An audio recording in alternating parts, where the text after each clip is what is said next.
आणि आता आपल्यासोबत अजित पवारांच्या राष्ट्रवादी काँग्रेसचे नेते अनिल पाटील हे देखील आहेत. अनिलजी, नेमकं काय कारण आहे अचानक जयंत पाटील वर्षावर आहेत, त्याच वेळेस तुमचे नेते प्रदेशाध्यक्ष सुनील तटकरे आणि प्रफुल्ल पटेल हेही वर्षावर पोहोचले आहेत. काय समजायचं आम्ही?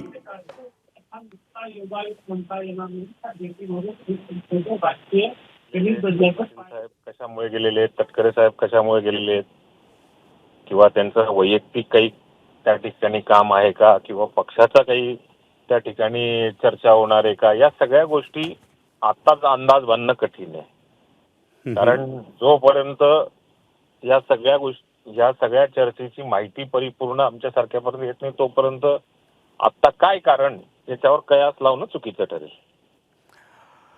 तरीही महाराष्ट्राच्या राजकारणात या गोष्टी एवढ्या काही अलीकडच्या काळात अचानक एका रात्रीत बदलत आहेत की सर्वसामान्य माणसाला अजिबात विश्वास वाटणार नाही की तुमच्यासारख्या आमदाराला, एका ज्येष्ठ नेत्याला काय घडतंय पडद्यामागे याची कल्पना नसावी. पण तरी जर महाराष्ट्राच्या जनतेला जर तुम्हाला आत्ता या क्षणी काय सांगायचं असेल तर काय घडतंय, अगदी थोडक्यात जरी सांगितलं तरी चालेल. नाही, मी एक सांगतो की जनतेचा अजूनपर्यंत असा आपण चुकीचा अंदाज लावून समजा जर का त्या ठिकाणी वेगळाच विषय काही असेल तर आज अंदाज बांधून केवळ फक्त किंवा आपण कुठली तरी माहिती चुकीची द्यावी हे काही बरोबर ठरणार नाही. बरोबर.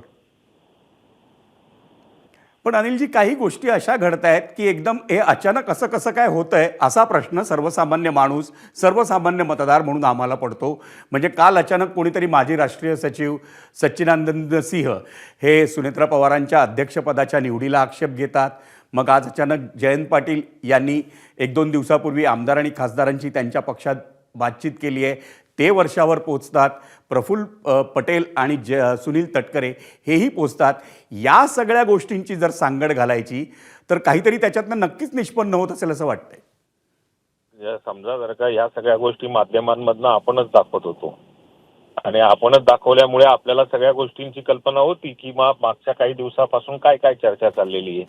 अर्थात ही भेट त्या अनुषंगाने आहे जी काही सूत्रांकडनं आपल्या माहिती मिळालेली तुम्हाला आतापर्यंत मिळालेली होती, त्या आधारावर तीच बैठक असेल किंवा तीच चर्चा असेल हे आता अंदाज लावणं चुकीचं आहे किंवा आपण त्याच्यावरती बोलणं योग्य नाही. धन्यवाद अनिलजी, आपण या सविस्तर चर्चेसाठी वेळ दिलात त्याबद्दल.